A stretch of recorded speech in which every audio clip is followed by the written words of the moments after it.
देखो ना ध्यान से, कल अपन ने पदार्थ विज्ञान द्वितीय पेपर अध्याय प्रथम स्टार्ट किया था, परीक्षा यानी प्रमाण, मतलब इंट्रोडक्शन स्टार्ट किया था। चैप्टर फर्स्ट परीक्षा या प्रमाण। तो सिलेबस अपन ने कल बता दिया था, definition, signification, necessary and use of परीक्षा। तो एक तरीके से देखो, डेफिनेशन वही प्रमाण की डेफिनेशन, ठीक है। डेफिनेशन प्रमेय, प्रमा, प्रमेय, प्रमाता और प्रमाण। तो इसी की आ गई प्रमाण में या परीक्षा, एक ही बात है दोनों का, पर्यायवाची अपन ने देख लिया था। नेसेसिटी एंड यूज, अब ये लास्ट में आता है, necessity and use upon last में कर लेंगे, ठीक है। Signification and importance of praman, numeration of praman according to different school of philosophy, मतलब विभिन्न दर्शनों के अनुसार जो प्रमाणों के एक विध, दो विध, त्रिविध, चतुर्विध प्रमाण है, वो अपन ने नहीं किया था, मतलब आज यहाँ से स्टार्ट होगा अपना। ये अपन ने टॉपिक कर लिया था, डेफिनेशन ऑफ प्रमेय, प्रमा, प्रमा, प्रमेय, प्रमाता, प्रमाण, यहाँ तक अपन ने कर लिया था। आगे देखते हैं। तो प्रमाण की निरुक्ति हो गई थी, प्रमाण के पर्यायवाची, प्रमाण के लक्षण, प्रमा अपन ने समझ लिया था, प्रमेय समझ लिया था, प्रमाता समझ लिया था, अप्रमा समझ लिया था, ये लास्ट में मैंने ये समझा दिया था, साथ में प्रमेय, प्रमाण, प्रमा, प्रमाता, अप्रमा। स्मृति अपन ने समझ ली थी, तो स्मृति के 8 कारण थे, वो अपन ने जान लिए थे। आज की क्लास में स्टार्ट है प्रमाणों की संख्या। तो सिलेबस में जो ये पॉइंट है वो किस तरीके से है कि विभिन्न दर्शनों के अनुसार जो प्रमाण है वो बताइए। तो प्रमाणों की संख्या के संबंध में कई मतांतर पाए जाते हैं, कि कई मत अंतर, कहने का मतलब कोई क्या बोलता है, कोई क्या बोलता है, सब अलग अलग बोलते हैं, सब अपनी अपनी चलाते हैं, सब अपने आप को हीरो समझते हैं, ऐसा समझो है, ठीक है। कोई विद्वान एक प्रमाण मानता है, तो कोई दो प्रमाण, तो कोई तीन, चार, पाँच, छः, सात, आठ, नौ, 10, मतलब कोई क्या मान रहा है, कोई क्या मान रहा है, फिक्स नहीं है। तो प्रमाणों की संख्या के संबंध में कई मतांतर है, तो फिक्स नहीं है। कभी क्वेश्चन आएगा एक विध प्रमाण लिखिए, तो आपको जो एक विध प्रमाण है वो लिखना है। क्वेश्चन आएगा चतुर्विध प्रमाण लिखो, तो चतुर्विध प्रमाण में कौन कौन से वो लिखो। क्वेश्चन आएगा पंचविध प्रमाण लिखो, तो जो 5 प्रमाण है वो लिखने हैं आपको। तो स्टार्ट करते हैं प्रमाणों की संख्या। तो एक विध प्रमाण कौन मानता है, एक विध प्रमाण चारवाक दर्शन मानता है। अपन ने पढ़ा था ना कि खाओ पियो मजा करो, जो दर्शन वाले चैप्टर में, तो अपन ने पढ़ा था कि ओनली प्रत्यक्ष प्रमाण को मानता है, तो एक विध प्रमाण। सब रिपीट होगा, फर्स्ट पेपर का ही रिपीट होगा। अब प्रत्यक्ष प्रमाण क्या है, कि जो अपने इंद्रियों के सामने प्रत्यक्ष हो, सुना हो, देखा हो, सुगंध लिया हो, रस का अनुवासन किया हो, मतलब जो इंद्रियों के सामने हो, द्विविध प्रमाण। वैशेषिक, बौद्ध तथा जैन, ये 3 दर्शन है ना, वैशेषिक दर्शन, बौद्ध दर्शन और जैन दर्शन, द्विविध प्रमाण मानते हैं। तो यहाँ पे आप अच्छे से याद कर लेना, वहाँ पे याद किया हो या ना किया हो, लेकिन यहाँ पे क्वेश्चन आता है, ठीक है। तो कौन कौन से हैं ये द्विविध प्रमाण में। प्रत्यक्ष प्रमाण, अब देखो प्रत्यक्ष सेम है, तो अगला वाला प्रमाण बढ़ गया अनुमान। तो कौन सा प्रमाण माना, अनुमान, मैंने अनुमान के नीचे अंडरलाइन कर दिया किया है।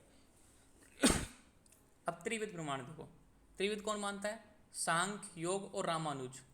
अब ये 3 है, सांख्य दर्शन, योग दर्शन और रामानुजर एक आचार्य हैं, वो 3 प्रमाण मानते हैं, मतलब त्रिविध प्रमाण। कौन कौन से, प्रत्यक्ष मानते हैं, अनुमान मानते हैं और शब्द। अब देखो मैंने शब्द के नीचे अंडरलाइन किया क्योंकि ये दोनों तो अब सेम है।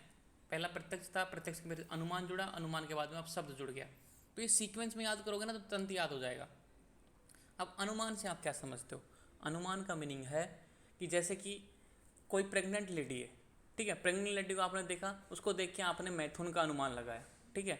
आपने किसी व्यक्ति का फ्रैक्चर देखा, उसके पैर टूटा हुआ है या फिर हड्डी टूटी हुई है या हाथ टूटा हुआ है, तो आपने एस्टेंट का अनुमान लगाया कि एस्टेंट हो गया होगा। या तो किसी ने, जैसे मैंने आज फ्रैक्चर पढ़ा क्लास में जाके 4th ईयर में, तो अपन ने किसी व्यक्ति को देखा, अपने पास आया, तो उसका मुंह छिला हुआ है, उसकी हड्डी टूटी हुई है, तो आप समझ जाओ कि इसका अनुमान लगा लिया आपने कि इसका एक्सीडेंट हुआ है।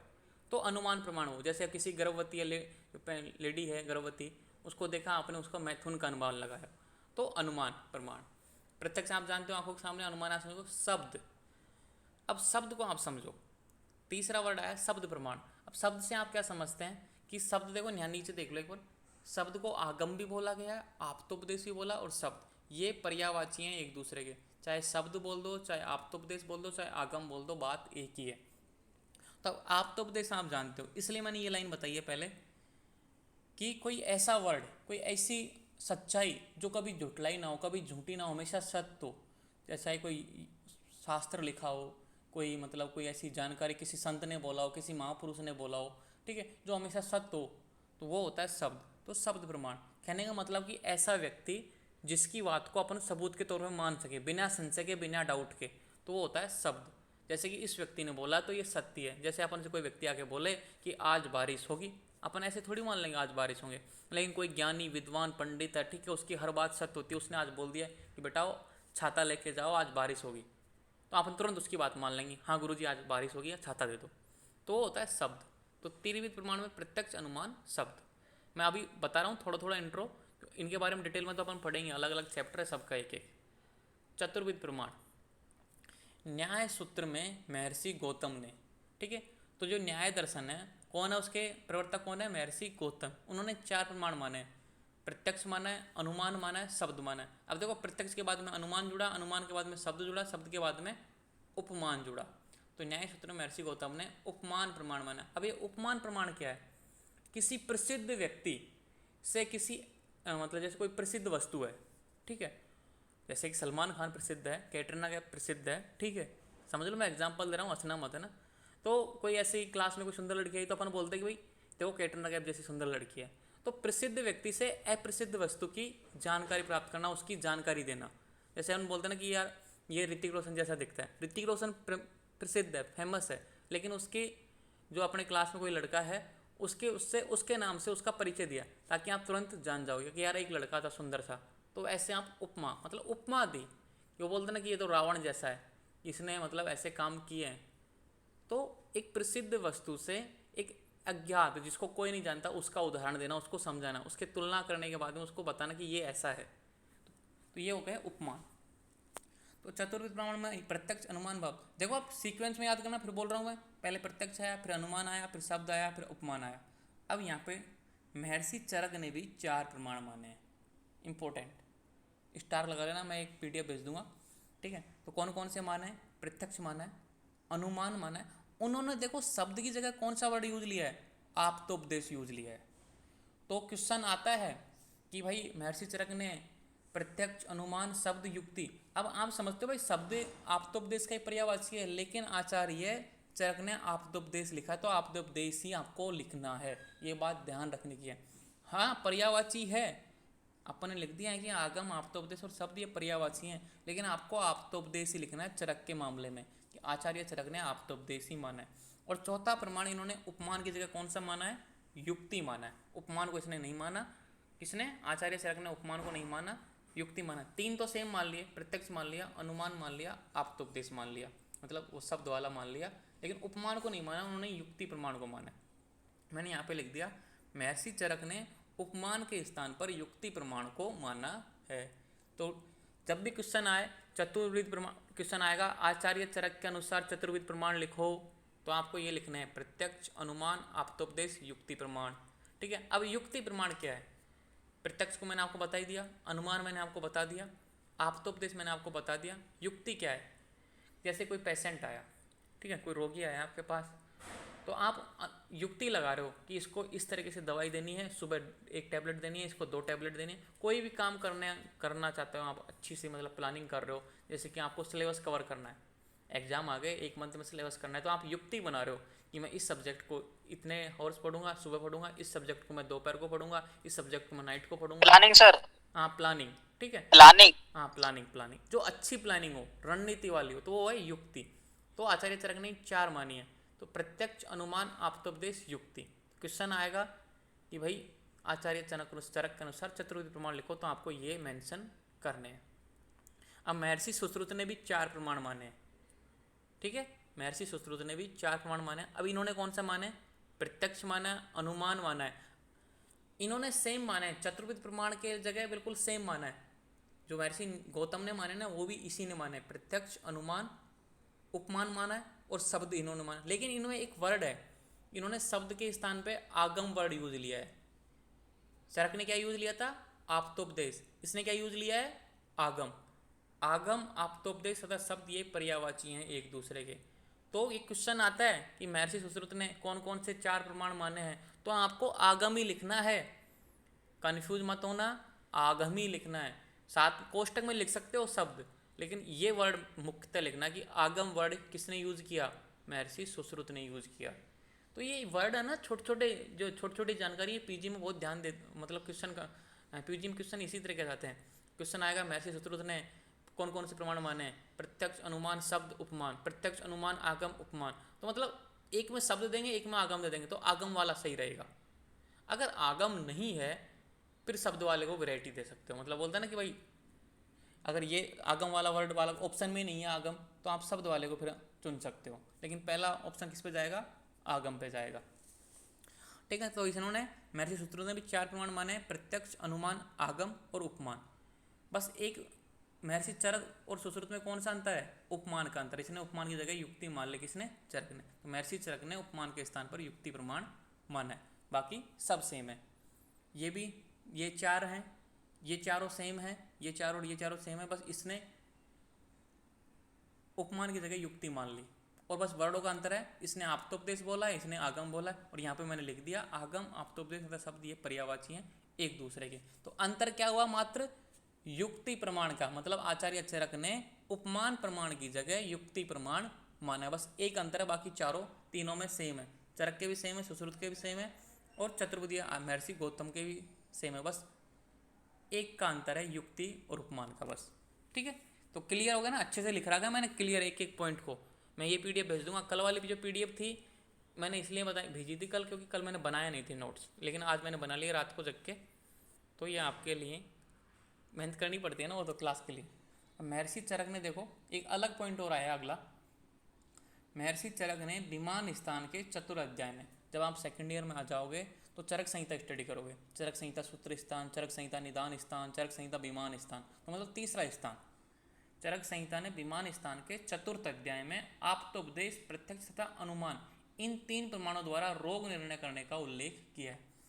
भाई आचार्य चरक बोलते हैं कि आप्तोपदेश प्रमाण, प्रत्यक्ष प्रमाण और अनुमान प्रमाण। मैंने बताया था ना आचार्य चरक ने आप्तोपदेश प्रमाण बोला है शब्द को, तो प्रत्यक्ष, अनुमान, आप्तोपदेश, इन तीनों की बात की है। देखो आप्तोपदेश, प्रत्यक्ष, अनुमान, इन तीनों प्रमाणों द्वारा रोग निर्णय का उल्लेख किया है। युक्ति प्रमाण को अनुमान प्रमाण में समाहित कर लिया है। जो चौथा प्रमाण माना था ना आचार्य चरक ने सूत्र स्थान में, जो सूत्र स्थान में बात कर रहा था, मतलब जो पहले के अध्याय थे शुरुआत वाले, उन्होंने बताया भाई 4 प्रमाण है, 4 परीक्षाएं होती हैं। लेकिन बाद में जब तीसरा जो विमान स्थान है आगे बढ़ते गए, उन्होंने बोला कि भाई प्रमाण 3 ही है। जो ये युक्ति प्रमाण था ना, इसको अपन ने अनुमान प्रमाण में सम्मिलित कर लिया। कि अनुमान, अब अनुमान से आप समझ सकते हो, उसमें भी अनुमान ही तो लगाते हैं, युक्ति में भी आप प्लानिंग करते हो, उसमें अनुमान ही लगता है कि अपन ऐसे पढ़ेंगे तो ऐसे कवर हो जाएगा, ऐसे औषधि देंगे तो ऐसे रोग ठीक हो जाएगा, उसमें भी तो अनुमान ही लग रहा है। इनडायरेक्टली सोचो कि अपन किसी व्यक्ति को देख के अपन अनुमान लगाते हैं, ठीक है, और अपन किसी कार्य करने के लिए युक्ति लगाते हैं कि भूत, मतलब आप समझो कि जैसे कि फ्यूचर की प्लानिंग कर रहे हो तो युक्ति, ठीक है, पास्ट में कोई काम हो गया उसको देख के आप काम कर रहे हो, वो अनुभव, ठीक है, मतलब अनुमान। तो ये दोनों तरीके से काम करता है अनुमान, फ्यूचर के लिए भी काम करता है और पास्ट के लिए भी काम करता है। कोई पास्ट में कोई काम हो गया, जैसे कि आप मैंने बताया कि एक्सीडेंट हो गया, उस व्यक्ति को देख के आपने एक्सीडेंट का अनुमान लगा लिया, ठीक है, तो आप अनुमान नहीं लगा रहे हो, फ्यूचर के लिए भी तो अनुमान लगा रहे हो कि आप ऐसे पढ़ सकते हो। तो इसने बोला आचार्य चरक ने कि भाई युक्ति प्रमाणों को हम अनुमान प्रमाण में सम्मिलित कर लेते हैं, इसी में इंक्लूड कर लेते हैं। तो लास्ट में आचार्य चरक ने 3 प्रमाणों पर सहमति दी, और आयुर्वेद ने भी 3 ही प्रमाण माने। भाई अलग अलग बोले सब ने, किसी ने 5 माने, किसी ने 6 माने, किसी ने 7 माने, किसी ने 8 माने, लेकिन लास्ट में सभी प्रमाणों को 3 प्रमाणों में सम्मिलित कर लिया। अभी एक अगला टॉपिक आएगा ये, तो ये तो मैं इसलिए बताया क्योंकि अपन चतुर्विध प्रमाण की बात कर रहे थे ना, तो महर्षि चरक ने कौन से माने, सुश्रुत ने कौन से माने, तो इसमें ये सारी चीज़ें साथ में थी, इसलिए मैंने आपको बता दी। अब देखो पंचविध प्रमाण, तो प्रभाकर मतानुयायी द्वारा मान।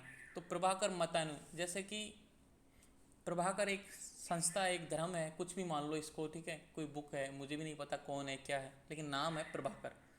मत अनुयायी मतलब कि भाई ये अनुयायी है, जैसे किसी संत को मानते हैं ना कि ये इसको फॉलो करते हैं, तो ये प्रभाकर नाम से कोई संत है, कोई मठ है, उसको जो फॉलो करने वाले हैं उनके द्वारा पंचविध प्रमाण माने जाते हैं। कौन कौन से?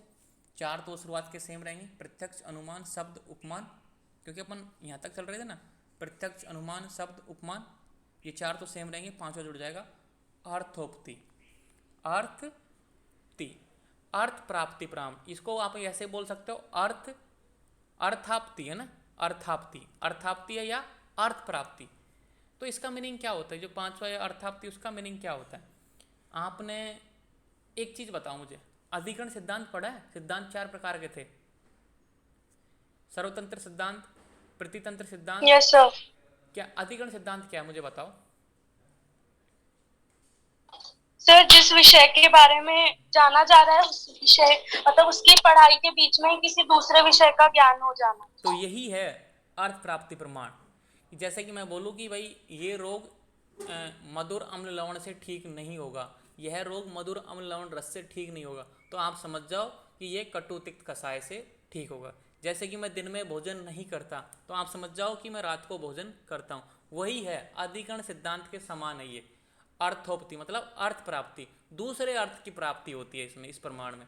ठीक है, जैसे किसी व्यक्ति ने बोला कि मैं दिन रात में जगता हूँ, तो आप समझ जाओ कि दिन में सोता है, सिंपल सी बात है।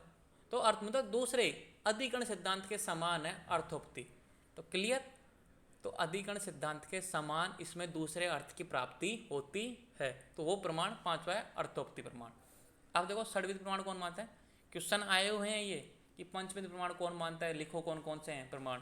तो देखो मैंने सीक्वेंस में लिखा है, प्रत्यक्ष अनुमान शब्द, पहले प्रत्यक्ष आया था, फिर अनुमान जुड़ा, फिर शब्द जुड़ा, फिर उपमान जुड़ा, फिर अर्थोक्ति। अब षड्विध प्रमाण भाट मीमांसक तथा वेदांती द्वारा मान, ये मीमांसिक तथा वेदांती द्वारा मान है षड्विध प्रमाण। अब इसमें अर्थोक्ति तो सेम रहेंगे, छठा और जुड़ जाएगा, प्रत्यक्ष अनुमान शब्द उपमान अर्थोक्ति या अनुलप्ति अनुपलब्धि और या अभाव, ये है छठा प्रमाण। जैसे कि टेबल पर पुस्तक नहीं है, अब मैं ऐसे बोलूँ कि भाई टेबल पर फ़ोन नहीं है, फ़ोन तो मेरे हाथ में है, लेकिन मैं बोल रहा हूँ टेबल को देख के कि टेबल पर फ़ोन नहीं है, तो ये अभाव वाला जो भाव है ना, अभाव का। ठीक है, जैसे कि आप यहाँ पे प्रेजेंस नहीं हो, सामने नहीं हो, आप अपने घर पे हो इसलिए प्रेजेंस नहीं हो, तो ये अनुबंध अभाव जो प्रमाण है मतलब कमी को परिलक्षित करता है। ठीक है, जैसे कि मैं बोलूँ कि अब इस समय अष्टांग की क्लास का अभाव है क्योंकि अपन पदार्थ की पढ़ रहे हैं, तो ये अभाव प्रमाण है। तो षड्विध प्रमाण कौन सा जुड़ा, अभाव प्रमाण। ठीक है, अब इसको अलग प्रमाण मानने की जरूरत नहीं थी, आप जब समावेश करेंगे तो इसको प्रत्यक्ष में कर लेंगे, क्योंकि अपन ने आंखों से देख लिया, जब सत्य ज्ञान हो गया नहीं है तो नहीं है, तो प्रमाण मानने की जरूरत नहीं है, क्योंकि मेरे पास है, बुक मेरे पास रखी टेबल पर कहाँ से रहेगी। तो अभी करेंगे, अभी इतना मत सोचो। तो छठा है अनुपलब्धि, इतना समझ लो कि अनुपलब्धि यानी कि पुस्तक, जैसे टेबल पर पुस्तक का अभाव, आपका यहाँ पे अभाव। ठीक है, जैसे कि कुछ भी चीज़ है, जैसे जिस चीज़ का अभाव होता है, जैसे कि मेरे पास कार का अभाव, ठीक है, गाड़ी का अभाव, जैसे किसी के पास पैसे का अभाव, कुछ भी अभाव मान लो। अब आता है सप्तविध प्रमाण, कोई नहीं मानता, है ही नहीं, सप्तविध का प्रमाण का कोई अस्तित्व नहीं है, कोई नहीं मानता, तो ये वर्ड है ही नहीं सप्तविध प्रमाण। ठीक है, तो मैंने इसलिए लिख दिया कि आप कंफ्यूज ना हो, सीधा मैं नहीं अष्टविध लिखता था, आप बोलते कि सप्तविध खा गया, सप्तविध तो किसी ने बोला ही नहीं, तो कोई नहीं मानता। आठवां है अष्टविध प्रमाण, पौराणिक द्वारा मान, जो पुराण है, 18 पुराण है अपने हिंदू दर्शन के, हिंदुओं के जो 18 पुराण है वो मानते हैं अष्टविध प्रमाण। तो पहला कौन सा है, प्रत्यक्ष, दूसरा अनुमान, तीसरा शब्द रहेगा, चौथा उपमान रहेगा, पांचवा अर्थोक्ति रहेगा, छठा अभाव रहेगा। अभाव तक आ गए। अब सातवां संभव और एतीय प्रमाण, सातवां है संभव और आठवां, ये दो प्रमाण जुड़ गए। अब संभव क्या है और एतीय प्रमाण क्या है, देखो मैं सबको समझा रहा हूँ अभी, फिर बाद में डिटेल में तो पढ़ेंगे। संभव, अब संभव यानी क्या होता है, जैसे कि पॉसिबल। हाँ, जैसे कि मैंने चक्कू लिया, मैंने हाथ में चाकू हाथ में लिया, चाकू को देख के आपको उसकी धार का अनुभव हो गया कि कितना खतरनाक है, कितना डेंजर है। बंदूक लिया तो उसके घाव का पता लग जाता है उसको देख के कि ये कितना तगड़ा घाव कर सकती है। तो जो वो होता है ना, जैसे कि इसमें लिखा हुआ है बुक में, चाकू के ज्ञान से चाकू में जुड़े हुए रेत या धार का भी ज्ञान हो जाता है। जैसे चाकू आपके हाथ में, तो चाकू की उसको देखने के बाद में उसकी तीक्ष्ण धार है, कितना नुकसान पहुंचा है, वो सब आपको ऑटोमेटिक पता लग जाता है। तो ये होता है संभव। कितना संभव है, जैसे कि आपने बंदूक हाथ में ली, तो ये बंदूक कितना नुकसान पहुंचा सकती है, जान भी ले सकती है, तो वो होता है संभव। अब है एतीय प्रमाण। अब एतीय प्रमाण क्या होता है कि ऐसा निश्चित ही हुआ है, भूतकाल में ऐसा निश्चित ही हुआ है। ठीक है, मतलब पहले ऐसा निश्चित हुआ, जैसे बोलते हैं ना कि लिखा हुआ है, ऐसे किसी ने बोला है, जैसे कि आपकी जो नाना दादी बोलते हैं ना कि बेटा बचपन में हमारे ज़माने में ऐसा ऐसा होता था, ऐसा हुआ है। जैसे कोई परंपरा चलती आ रही है, अब तो बहुत परंपराएं नष्ट हो गई, जैसे कि परंपरा चलती आ रही है कि इस घर का बड़ा बेटा ये काम करेगा, ऐसा होता आ रहा है कि आपको ये काम करना ही, आपको उस देवी के पास जाना ही है, उस मंदिर में आपको जाना ही है, ठीक है, आपको ये कर्म करना ही है, आपको बड़ा बेटा की जिम्मेदारी है, मतलब ऐसा तुर्कों से चला आता आ रहा है। आपके दादा, आपके नाना, आपके जो जितनी पीढ़ियाँ हैं, सातों पीढ़ियाँ वो काम करती आ रही। एतीय ऐसा निश्चित ही है, ऐसा निश्चित ही होगा, ऐसा निश्चित करना ही है, वो है एतीय प्रमाण। तो इसको अपन ने आप्तोपदेश मान लो, जैसे कि जब इंक्लूड करेंगे तो इसको आप्तोपदेश प्रमाण में इंक्लूड कर लेंगे। अब समझा दूंगा बाद में कैसे इंक्लूड होगा ये। एतीय को आप ऐसे भी समझोगे भाई ऐसा निश्चित हुआ, एक तरीके से इतिहास। इतिहास एक अलग है, एतीय अलग। ऐसा निश्चित हुआ, जैसे किसी ने बताया कि पहला बेटा तुम्हारे नाना ने ऐसा काम किया था, तो ऐसा फिक्स है कि हुआ है। आपके दादा बोल रहे हैं कि मेरे दादा ने, उनके दादा ने भी ऐसा काम किया है, तो ऐसा निश्चित ही हुआ है पुराने ज़माने में। तो इसको एक तरीके से आप तो उपदेश मान लो, क्योंकि एक तरीके से इतिहास लिखा हुआ है भाई, बुक में लिखा है कि ऐसा पहले हुआ था। जैसे मैं बोलूँ कि मुगलों ने आक्रमण किया, ठीक है, अंग्रेजों ने अपने पर शासन किया, महाराजा छत्रपति शिवाजी ने मुगलों को हराया, ठीक है, महाराणा प्रताप ने अकबर को हराया, तो ये ऐसा निश्चित ही हुआ है। तो ये है एतीय प्रमाण एक तरीके से, ऐसा निश्चित ही हुआ क्योंकि अपन पढ़ रहे हैं, अपन ऐसे शास्त्र पढ़ रहे हैं, तो एतीय प्रमाण में आता है। अब आता है नवविध प्रमाण। प्रत्यक्ष तांत्रिकों द्वारा मान्य होता है। तो किसके द्वारा मान्य होता है? तांत्रिक। तांत्रिक तो आप जानते हो ना, जो शमशान में बैठे रहते हैं, ऐसे वो करते हैं काला जादू, वो इनके द्वारा नवविध प्रमाण है। तो वही है, 8 तो ये सेम रहेंगे, 9वां जुड़ जाएगा चेष्टा प्रमाण। अब ये चेष्टा क्या है? हाव भाव देखकर ज्ञान की अनुभूति होना। जैसे कोई गूंगा व्यक्ति है, उसको खाना चाहिए, तो वो उसकी हाव भाव देख के पता लग जाता है। जैसे बच्चा है, बच्चा बोलता नहीं है, लेकिन उसके वो रोता है, चिल्लाता है, उसको प्यास लगती है, भूख लगती है, तो मम्मी समझ जाती है, मदर समझ जाती है कि इसको भूख लगी है, इसको दूध पिलाना है, तो वो चेष्टा प्रमाण। समझ में आ रहा है मैं क्या बोल रहा हूँ? ईजी है सब कुछ। अब देखो 10वीं प्रमाण। तो 9 तो ये सेम रहेंगे चेष्टा तक, ठीक है। सीक्वेंस में याद करना तो तुरंत याद हो जाएंगे।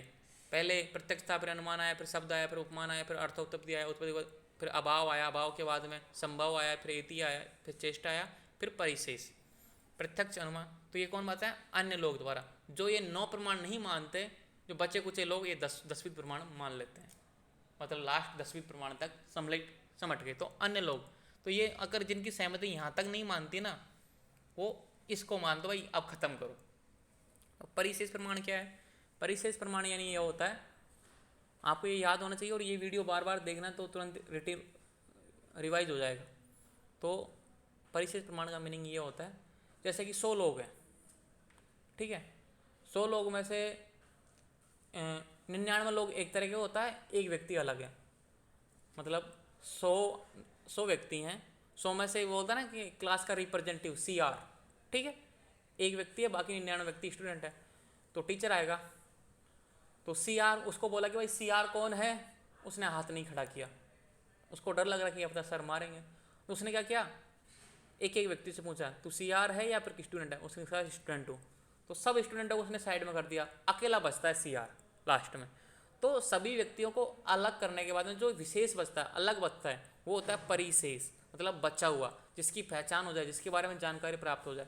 मतलब भीड़ में से किसी एक वस्तु को अलग करना। तो कहने का मतलब है कि जो बहुमत वाली वस्तु है उसको अलग कर दो, ऑटोमेटिक जो बचेगा सामने वो आपका परिशेष रहेगा।